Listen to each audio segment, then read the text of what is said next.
আসসালামু আলাইকুম ওয়া রাহমাতুল্লাহি ওয়া বারাকাতুহু। ইন্নাল হামদুলিল্লাহ ওয়াসসালাতু ওয়াসসালামু আলা রাসূলিল্লাহ ওয়া আলা আলিহি ওয়া আসহাবিহি ওয়া মান ওয়ালাহ। প্রিয় দর্শক শ্রোতা মণ্ডলী, দেশ ও প্রবাস থেকে যারা এই মুহূর্তে আমার আজকের এই লাইভ প্রোগ্রামের সঙ্গে সম্পৃক্ত রয়েছেন অথবা পরবর্তীতে যারা এর সঙ্গে সম্পৃক্ত হবেন, সকলের প্রতি উদাত্ত আহ্বান জানানোর জন্য আজকের এই লাইভ প্রোগ্রাম। সেটি হলো যে আমরা জানি যে মানবতার যে ভয়াল বিপর্যয় ঘটেছে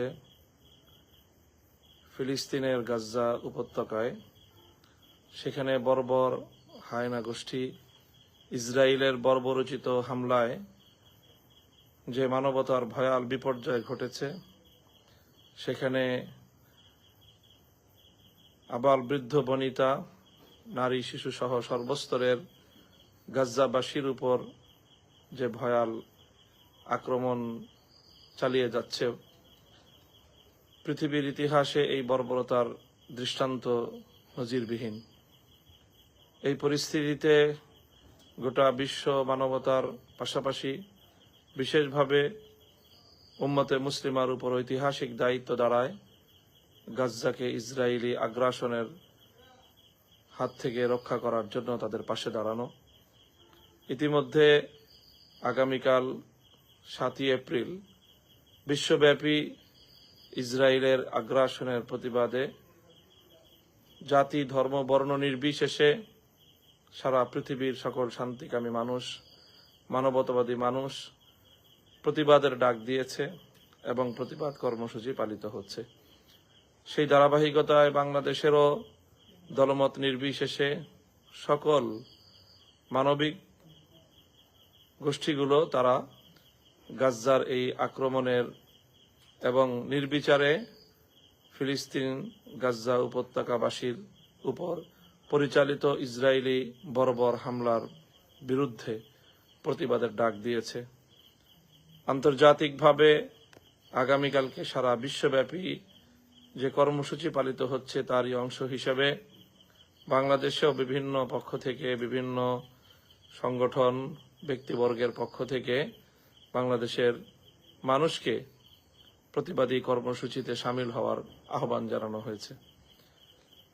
হেফাজতে ইসলাম বাংলাদেশের পক্ষ থেকেও ইতিমধ্যে দেশবাসীকে, সকল আলেম সমাজ, ছাত্র জনতা এবং সর্বস্তরের ধর্মপ্রাণ মানুষ, জাতি ধর্ম নির্বিশেষে সকল মানব গোষ্ঠীকে আগামীকালের প্রতিবাদী কর্মসূচিতে অংশগ্রহণ করে গাজ্জাবাসীর প্রতি সংহতি এবং সমবেদনা প্রকাশ করার জন্য উদাত্ত আহ্বান জানিয়েছেন হেফাজতে ইসলাম বাংলাদেশের মহতারাম আমির আল্লামা শাহ মুহিবুল্লাহ বাবুনগরী হাফিজাহুল্লাহ তাআলা। আমরা আশা করি যে হেফাজতে ইসলাম সহ আলেম সমাজ এবং সকল রাজনৈতিক নেতৃবৃন্দ, দলমত নির্বিশেষে সকল গোষ্ঠীর পক্ষ থেকে, গোটা বাংলাদেশের মানুষের পক্ষ থেকে এবং গোটা মুসলিম উম্মার পক্ষ থেকে ইসরায়েলি বর্বর হামলার বিরুদ্ধে আগামীকালের আহুত এই প্রতিবাদ কর্মসূচিতে আমরা সকলেই অংশগ্রহণ করব। সুদূর এই বাংলাদেশের প্রান্ত থেকে হয়তো আমরা গাজ্জাবাসীর প্রতি তেমন কোনো সহযোগিতা আমরা করতে পারবো না, কিন্তু আমরা অন্তত সান্ত্বনার বাণী, বাংলার বার্তা, সান্ত্বনার বার্তা আমরা এই সুদূর বাংলাদেশ থেকে গাজ্জাবাসীর প্রতি আমরা প্রেরণ করতে পারি এবং ইসরায়েলি বর্বরতার বিরুদ্ধে আমরা বিশ্ব বিবেকের সঙ্গে সহমত পোষণ করে একটি বিশ্ব জনমত আমরা গড়ে তুলতে পারি। ইসরায়েলি সকল পণ্য বর্জনের ডাক দেওয়া হয়েছে। আমরা স্পষ্টভাবে প্রত্যক্ষ করছি যে মার্কিন সাম্রাজ্যবাদী সরকার, ডোনাল্ড ট্রাম্প সরকার অত্যন্ত নির্লজ্জভাবে গাজ্জাবাসীর প্রতি ইসরায়েলের পরিচালিত এই বর্বর হামলাকে প্রত্যক্ষভাবে তারা সমর্থন এবং সহযোগিতা করে যাচ্ছে। ডোনাল্ড ট্রাম্প প্রশাসনের এই বর্বর নীতির বিরুদ্ধে খোদ মার্কিন যুক্তরাষ্ট্রে ব্যাপক বিক্ষোভ পালিত হচ্ছে, আমরা সেই বিক্ষোভকেও সমর্থন জানাই এবং সেই বিক্ষোভের সাথে আমরাও সংহতি প্রকাশ করছি। ইসরায়েলি সকল পণ্য বয়কটের যে চলমান উম্মার ডাক, সেই ডাকের সঙ্গে বাংলাদেশের সকল শ্রেণী ও পেশার মানুষকে সর্বাত্মক সহযোগিতা করার, একাত্মতা ঘোষণা করার উদাত্ত আহ্বান জানাচ্ছি। হেফাজতে ইসলাম বাংলাদেশের পক্ষ থেকে আগামীকাল বাদ জোহর দেশব্যাপী প্রতিবাদী যে হরতালের কর্মসূচি বিশ্বব্যাপী পালিত হচ্ছে, তাতে অংশগ্রহণ করার জন্য সবিশেষ আহ্বান জানানো হয়েছে।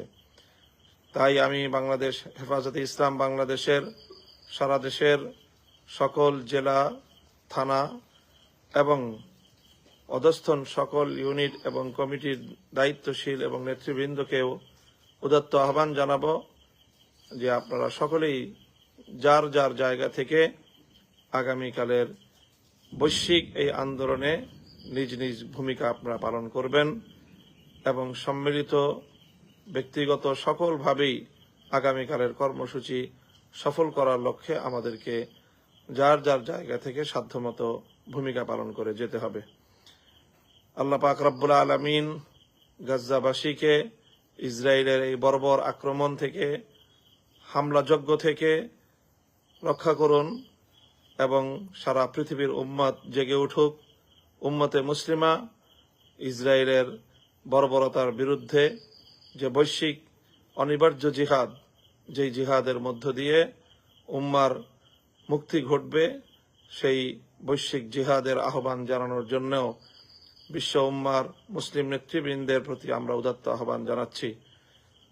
আল্লাহ পাক রব্বুল আলামিন ইসরায়েলকে ধ্বংস করুন এবং এই বিশ্ব মানবতার এই বৈশ্বিক প্রেক্ষাপটে একটি ক্যান্সার জীবাণু হিসেবে অবস্থানরত ইসরায়েলি গোষ্ঠীর অস্তিত্বকে আল্লাহ পাক ভূপৃষ্ঠ থেকে নিশ্চিহ্ন করে দিন। গাজ্জার আর্ত মানবতার ডাকে আল্লাহ পাক রব্বুল আলামিনের সাহায্য নেমে আসুক আসমান থেকে। সারা পৃথিবীর উম্মতে মুসলিমা ঐক্যবদ্ধভাবে এই বর্বরতার বিরুদ্ধে রুখে দাঁড়াক, সেই কামনা করে, দোয়া করে, প্রত্যাশা ব্যক্ত করে এবং আগামীকালকের কর্মসূচিতে দল মত নির্বিশেষে গোটা বাংলাদেশের পক্ষ থেকে এবং উম্মতে মুসলিমার পক্ষ থেকে সকলকে অংশগ্রহণ করা উদাত্ত আহ্বান জানিয়ে শেষ করছি আজকের বক্তব্য। ওয়া আখিরু দাওয়ানা আলহামদুলিল্লাহি রাব্বিল আলামিন। আসসালামু আলাইকুম ওয়া রাহমাতুল্লাহ।